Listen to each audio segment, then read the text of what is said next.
warahmatullahi wabarakatuh. Kengeng pertanyaan sapertos kitu ti Raja Abraha teu talangke. Raja Abdul Muthalib langsung nyarios ngadugikeun sagala maksud jeung tujuan ka Raja Abraha. Hatur nuhun Abraha, kuring langsung wae kana masalah nu baris dipagunemkeun. Anu kahiji, prajurit anjeun geus nyieun kakacauan di tapawates ku jalan nyokot sakabeh ingon-ingon anu keur diarangon ku rakyat Mekah. Sarta eta teh bogana masyarakat kami di dieu. Kaasup 200 onta boga kami. Kuayeuna kitu kuring menta kalayan kamurahan hate anjeun supaya kadiekeun deui eta sasatoan. Bikeun deui kana boga hakna.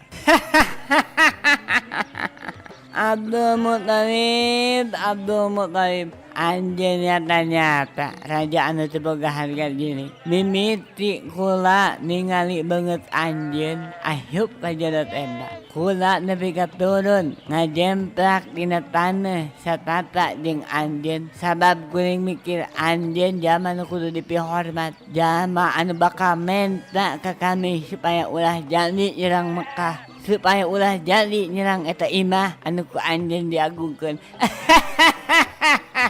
Sing haleng teh ukur mendah sasatoan. Pok-pokana Raja Abraha estuning matak nyeuit pisan kana ati ngalerece tina menan ka bangsa Mekah. Tapi Abdul Muthalib tetep ayem, anjeunna henteu kapancing amarahna ku Raja Abraha. Kalayan tenang pok Abdul Muthalib sasauran deui. Perlu anjeun nyaho Raja Abraha. Eta sasatoan teh bogana masyarakat Mekah onta bogana kuring. Tapi ari eta imah mah nu disebut Ka'bah aya anu bogana jeung pinangtu eta Ka'bah ge baris aya nu ngajaga. Palawargi sadayana lamun seug Raja Abraha imet kana naon-naon anu diucapkeun ku Raja Abdul Muthalib ngaliwatan pantarjemah, Raja Abraha kudu ngajukeun pertanyaan atawa Raja Abraha kudu mikir heula samemeh neruskeun nyerang Ka'bah. Tapi bubuhan nafsu anu geus ngagedur ngalimpudan hate Abraha kurang taliti karena kekecapan anu disaurkeun ku Raja Abdul Muthalib. Samalah pok Raja Abraha cumarita deui.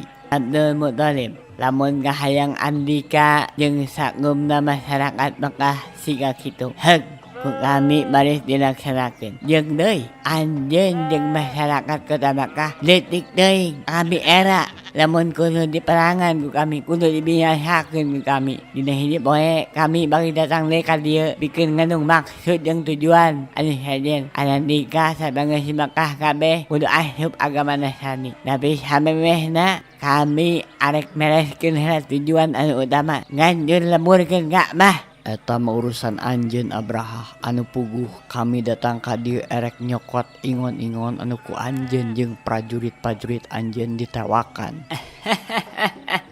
Abdul Muthalib dengekeun kami arek mere putusan pikeun anjeun jeung sakumna masyarakat Mekah. Anu kahiji ingon-ingon kabeh ku kami bakal dipulangkeun ka anjeun minangka wawakil ti masyarakat Mekah. Anu kadua 2 poe ti ayeuna kosongkeun daerah Mekah ulah aya ulang Mekah hiji-hiji acan. Kusabab kami jeung prajurit-prajurit kami erek ahyup ka kota Mekah ngaratakeun Ka'bah. Kumaha kira-kirana? Nah sanggup ngajalankeun eta pamenta kami? Abraha, kami ngahaturkeun nuhun kana kamurahan hate anjeun nu geus daek kalayan ikhlas masrahkeun deui ingon-ingon anu ku anjeun jeung prajurit anjeun dirampas. Saterusna kami oge baris nepikeun ka masyarakat Mekah pikeun ngosongkeun Mekah salila 2 poe ti poe ayeuna. Saenggeus babadamian dianggap cukup tur tak mawa hasil anu nyugemakeun pikeun bangsa Mekah, Raja Abdul Muthalib kaluar ti tenda Abraha anu aya di gerbang Bani Saibah muru ka Darun Nadwa. Satepina di Darun Nadwa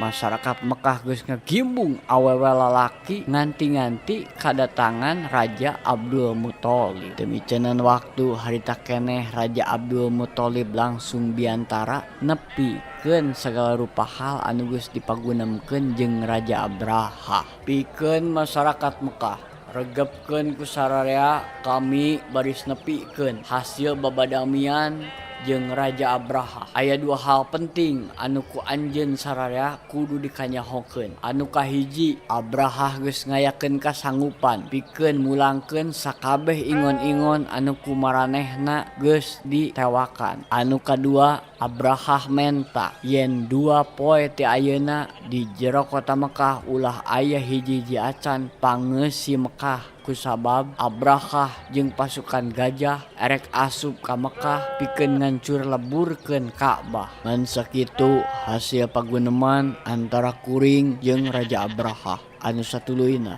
kuring marentahkeun pikeun sakumna pangusi Mekah supaya ti poe ayeuna siap-siap ngungsi keluar ti kota Mekah naik ka luhur-luhur gunung. Ieu teh samata-mata pikeun keselamatan urang sararea kusabab urang sararea geus pada apal yen Ka'bah teh mangrupakeun tempat anu suci jeung urang yakin bakal aya mamala anu tumiba ka pasukan gajah nu dipimpin ku Abraha keur ngajaga hal-hal anu baris ngabahayakeun pikeun urang sararea. Leuwih hade teu nanaon urang ngungsi samantara waktu. Ngan sakitu bewara ti kuring hayu ayeuna sararea urang tatan-tatan.